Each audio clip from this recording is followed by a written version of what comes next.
Welcome to another episode of Marketing Tips for Doctors. I'm your host, Dr. Barbara Hales, and today we have with us Marc Silber. For 25 years, Marc and his team at Silber Consulting Group have successfully helped hundreds of doctors and their teams create thriving practices. Marc is also an author of 3 best-selling books, his most recent one being Create: Tools from Seriously Talented People to Unleash Your Creative Life. And if you saw the cover, you would know that he is a creative. He has helped many people lead more creative and profitable lives. Welcome to the show, Marc. Barbara, thank you. I'm really pleased to be here with you. Thank you. Tell us, how can a doctor add more creativity to their practice? You know, they're grinding away, and I don't think that many of them see the creativity in what they're doing. So how do you bring creativity back to them? That is a really good question, and it's one that I'm asked pretty much every day. The creative process actually follows what I call a cycle. It's a cycle of creativity, and I'll explain it. But before I do, at some point that doctor probably felt pretty excited about going into practice. There was a point back, maybe it's many years ago, but there was that spark and that zest, and that, whether you're looking at it in terms of being in business for yourself as an entrepreneur, which is a really creative thing to do, or just the fact that you're out of school and you're practicing and you really love what you're doing and you want to help people. So there's that fire back there somewhere. And so, like any fire that maybe starts to burn down, what do? You add fuel to it and you add oxygen. And the oxygen and the fuel, in terms of creativity, actually has 5 different components. The first one is what we call visualization, which is having in your mind's eye what it is you intend to create. So, if we're looking at being a chef and we're cooking a dinner, you kind of get the idea, okay, I want to build this wonderful evening with my friends, and I'm going to I'm going to create really the atmosphere, the wine, the meal, the dessert, everything.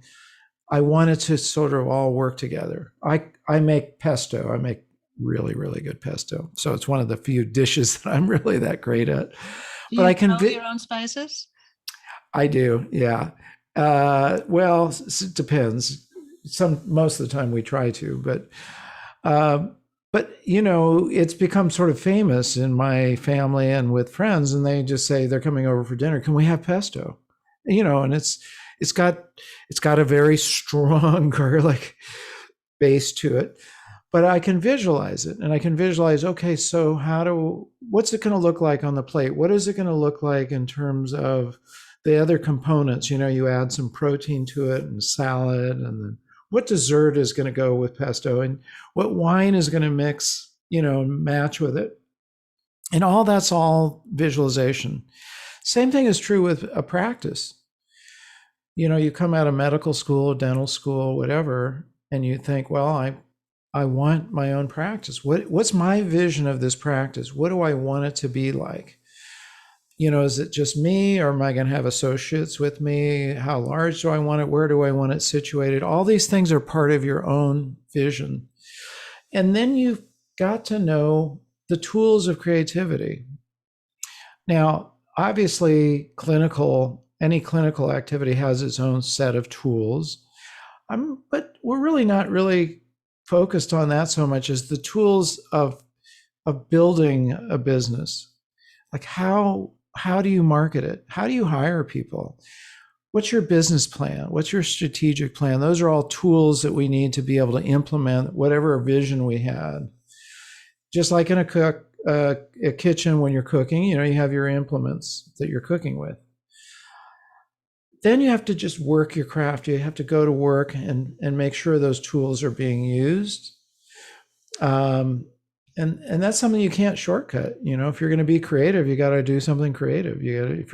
We were talking a moment ago about photography, you have to go out and photograph. If you want to write, you have to write. If you want to build a practice, you have to build a practice. I call it working your craft. And then there's a stage of editing, which means you refine what you're doing and you learn from experience. And you say, well, yeah, that isn't really what I want. Maybe you hired an associate. It wasn't the kind of experience that you wanted. You kind of got burned out on a little bit. Next time I'm going to do it differently. So you're doing a little editing. Mm-hmm. And then the final stage of any creative process is getting your work out to the world. Because it's really not satisfying to just do something for yourself. And obviously a practice, you have to market it, whether it's word of mouth, which is always the best, obviously. Patient referrals are always the best, but there's other forms of marketing. And those things fit together in a circle or a spiral. So my answer to your question, that's kind of a long answer, is to basically hit each one of those 5 points, going back to the vision. And that's what I do with clients. First thing I ask them is, what's your vision? Sometimes there's a long pause. I don't know. I had one, but I'm not sure what it is right now. Yeah. And we'll talk about it until they kind of get reinvigorated. Like we add fuel to the fire and we add some oxygen and get it going again. That's true. Well, especially now that so many medical practices are transitioning to digital health. Yes. Their vision of what they originally thought of in terms of their practice are totally different. Has changed. Absolutely. Yep. And certainly COVID made things change as well. So I guess that's another tip, is we all have to be ready to reinvent ourselves. Constantly. You have Constantly. to evolve. If you don't evolve, you die. It's just the way it is, isn't it? So true. In order to prevent burnout, it really is important to have a work-life balance. And certainly adding creativity to that goes a long way to following your passions alongside, like your work and your medical practice. How do you recommend that they are able to achieve that balance? Barbara, my dad was a good example that he lived almost 99. He retired, I think he was 71 or 72. He enjoyed his practice. But what he did was he developed other interests before he retired. So he became a really good calligrapher. Beautiful, for beautiful calligraphy. And it's sort of uncharacteristic of an MD to have clear, beautiful handwriting. He would laugh about that. And he and my mom were also masters in the master swimming program. So they would swim 3 or 4 days a week. He had all sorts of gardening things he did. So I think you just have to find the area of interest and develop it, and realize that life does need more than 2 dimensions. Well, that is so crucial. There are so many doctors that worked alongside of me. And I would say, what are your hobbies? What do you enjoy doing when you're not actually working? And they say, I have no hobbies. I have no interests. I love medicine. I love my practice, and that's enough for me. But clearly, you do need to foster additional passions in order to keep fresh. You do. And it makes us a well-rounded human being, because otherwise we're too focused on one thing. There's no joy, if you're not doing it. His partner, I mean, this is a cautionary tale. His partner, they both retired at the same time, same age. His partner passed away within 6 months. He had no real other interest. Well, that's what they call the proverbial gold watch. 6 months later, gone. Gone, right? And it's because you need to have something to wake up to every morning to be passionate about. And if I understand when you're building a practice, sure, that could be the main thing. But I saw him transition. It was very smart how he did that. He transitioned from, he was an old style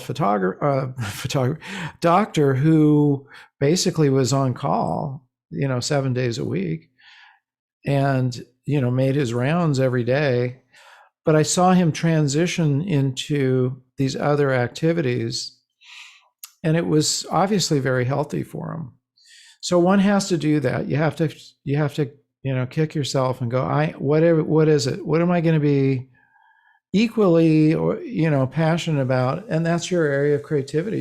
You should work on it. Absolutely. So, what are some practical tips for improving a practice? Well, Barbara, I talk a lot about treatment acceptance, which is basically helping the patient understand why they need this care and helping them overcome the barriers to accepting it. And that comes down to good communication and really making sure I as a patient myself, I can see the difference between, my physician or dentist or whoever the caregiver is spending enough time for me to really clearly understand what's happening and why do I need that? Because it isn't just an investment of money. Sometimes in the case of a long course of treatment, it's a lifestyle change. I mean, in any case, almost always, right? I mean, Well, otherwise, you're just going to get pushback and resistance. And, you can write as many prescriptions as you want. And when you walk out later, you'll just find it in the circular bin. yeah. And you're going to also find yourself back to the same problem over and over again, which is not really getting to the core change. I probably have to click on that again. No, I guess not. Okay. Sorry about that. I'll keep an eye on that. I don't know why it timed out. So we were talking about treatment acceptance. Yeah. I couldn't agree with you more. How do you suggest that teamwork be improved? Teamwork is a form of creativity, and that comes from the leader. It really boils down to good leadership. Not everybody understands what leadership means. And it's not a skill that's taught in medical school or dental school, is it? I mean, not that I'm aware of. Not at all. It's a management skill that's completely separate, and it comes down to as a leader, having a plan.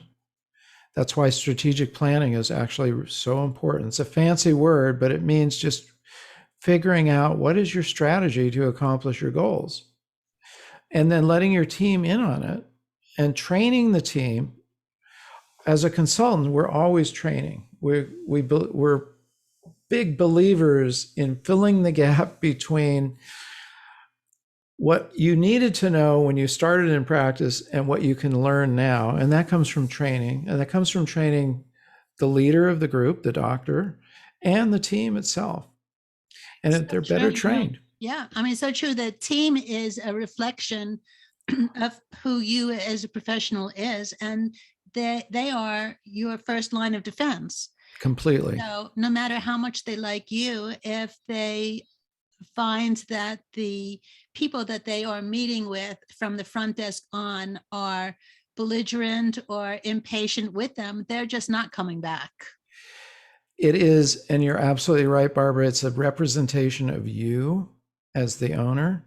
Every person that you've got there, how they answer the phone, how they greet people, do they treat them with courtesy and stop what they're doing? If you ever walk into a business and there's two people talking to each other and they don't stop when you walk in and look at you, it's like an immediate turnoff. Wait a minute, you guys are not supposed to be.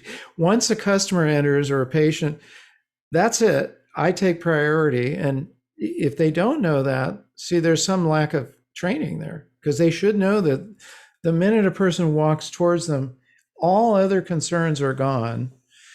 Even if they're on the phone, there may be just a gesture of, finishing this call, but there's a recognition, and something that simple lets the person know that you care, because caring is really the key to the whole thing.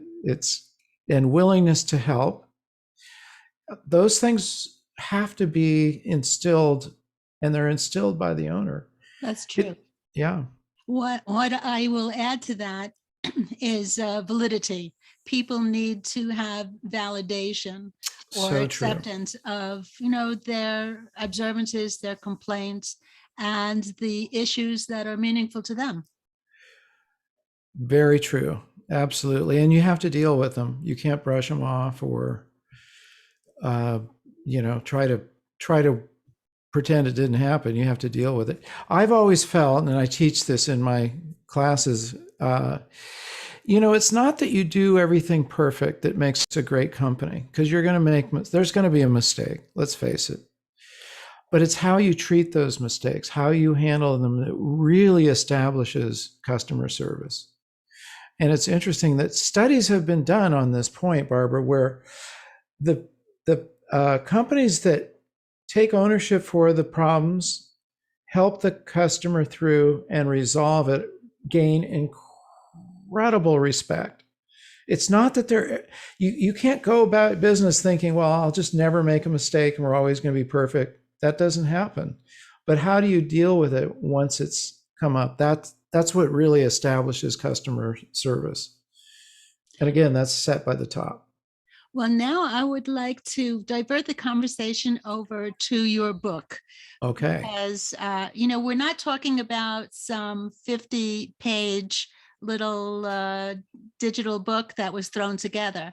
This is a book that's over 200 pages, crammed with useful advice. And one of the chapters that two of the chapters that really get my attention the most, which we're going to talk about individually, is as follows. You have a chapter that says Lighten Up, which we all need to do, especially physicians. The role of humor for a creative. And, so many professionals with their focus on, serious topics and serious problems do tend to lose their sense of humor. I mean, obviously there's a time for laughter and a time not to, but between that and egos that are driving them, they do need to lighten up. So why don't you tell us a little bit about the content from that chapter? I included that. I interviewed he's an actor, but he's also a comedian. He also does amazing voice impressions. I'm absolutely blown away by what he can do. And I interviewed him very specifically because I wanted to enter this into the book, because it is a form of creativity. So, first of all, we can set a scale for ourselves. On one hand, being very serious and very dry, and on the other hand, being very light. Well, I kind of liken it to playing an instrument. The piano has all these keys on it. You've got some very dark, heavy keys and some very light ones. You don't specialize on either side. You have to be fluid, right? If you just played, there are times for that, very heavy, but why not have a keyboard in your own life that you can move around on? And it's inappropriate under very serious circumstances to be flippant and light. That doesn't sound right. But on the other hand, I think we all admire, when we look at our heroes, Clint Eastwood, Mel Gibson, some of these very tough situations, and they're being kind of flippant, and if we can actually do that, we can lighten up a little bit. It's interesting how it doesn't solve the problem by getting serious. It actually doesn't make it better.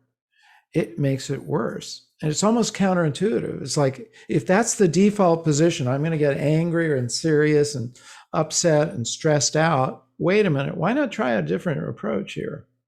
What if it doesn't stress us out and we just have to face it, that it's a problem? Well, what they say, a smile goes a long way.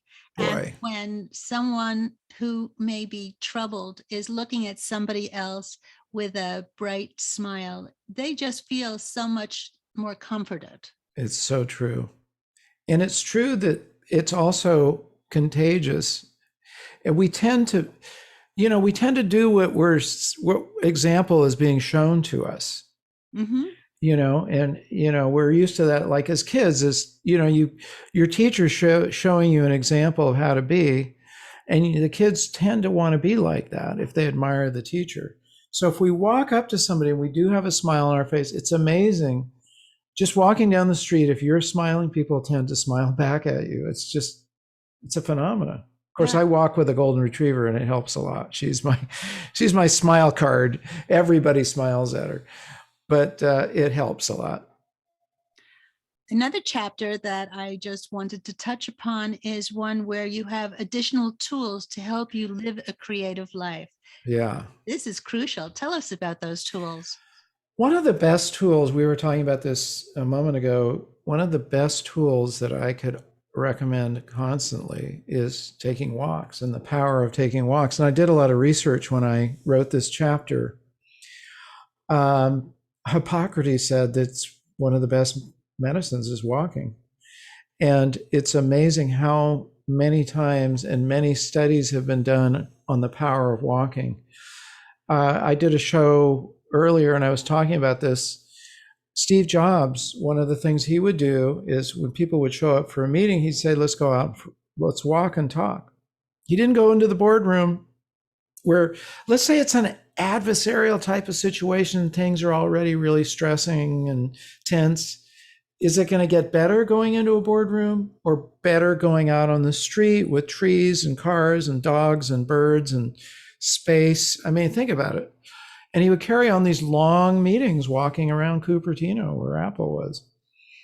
There was a study done at Stanford University in 2014 about creativity. It's kind of an amazing study. It's in the book.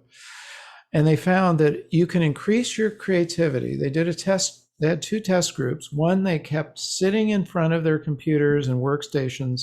And the other group, they said, you go out and walk. And they did some kind of creativity test when they came back. And they found that the group who went out and walked increased their creativity by 60%. Now, I can attest to this because I walk every day between 2 and 4 miles, sometimes longer.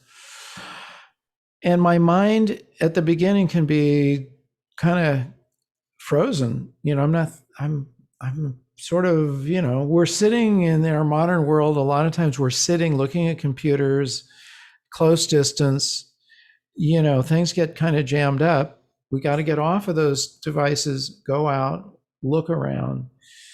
And it's really important not to go out, by the way. Don't go out doing this, with your iPhone. That doesn't count. Because if you just go walk with a device in front of your face, you're going to get a little bit of benefit from it, but it's not like put the device down, look out at the trees, talk to people, throw a frisbee for your dog. That's called extroversion. And that's one of the most important remedies that one can do. And I think it's an important reset every day. I really do try to walk every day. Occasionally I miss a day, but it resets your mind. It resets your mood, and highly recommend it. So that's one of my key remedies. And I use that, by the way, Barbara, and we were talking about it in coaching clients. Sometimes I find they need some personal work before we can even get going on their business. And one of the things I'll always have them do, I'll say, start off 20 minutes. Oh, I don't have 20. Yeah, okay. You got to find 20 minutes. You're going to find 20 minutes. It's going to help you, and it's actually going to improve your life. Let's get 20 minutes. Okay, I'll try. Okay. And then I'll follow up with them. And, I talk to them a week later, they're doing better. It's that simple. What are 2 tips that you could give health professionals now to boost their creativity so that they have work-life balance? Okay. Number one, I mentioned this at the beginning, visualization. Visualize something that includes not just your work, but visualize some area, something that you've had as a passion, and go back to it. Because a lot of times we drop these things, understandably so. You're raising a family, you're busy with your practice. Maybe, 20 years ago you were playing piano, or you were writing or photographing, whatever. You dropped it. This happened to me. I put it in my book. Completely dropped photography because I was busy. I was busy as a consultant. I was busy raising a family, but then I went back to it and I found it was very enriching. So find that everybody's got one of those things. Everybody, I guarantee you, somewhere back there, that you were playing guitar, maybe you wanted to be a comedian, you had a stand-up comedy routine, whatever it was. Find it and put some nurturing into it, put some time into that. That's going to help you balance your life. And then the other thing would be using these remedies that I put in the book. So one of them is the walking, and the other is really look at filling your what we call visualization. So look at things that inspire you. If you're building a practice and that's really what your attention's focused on, try to find the kind of practice, like look for examples that could inspire you. If you are, building a house or remodeling a house, or even just improving the home that you already have, look for examples. Those inspirational guidances are going to be really important. And you can find them in your library. You can find them in magazines like Architectural Digest, which I read all the time. Because a house is a form of creativity.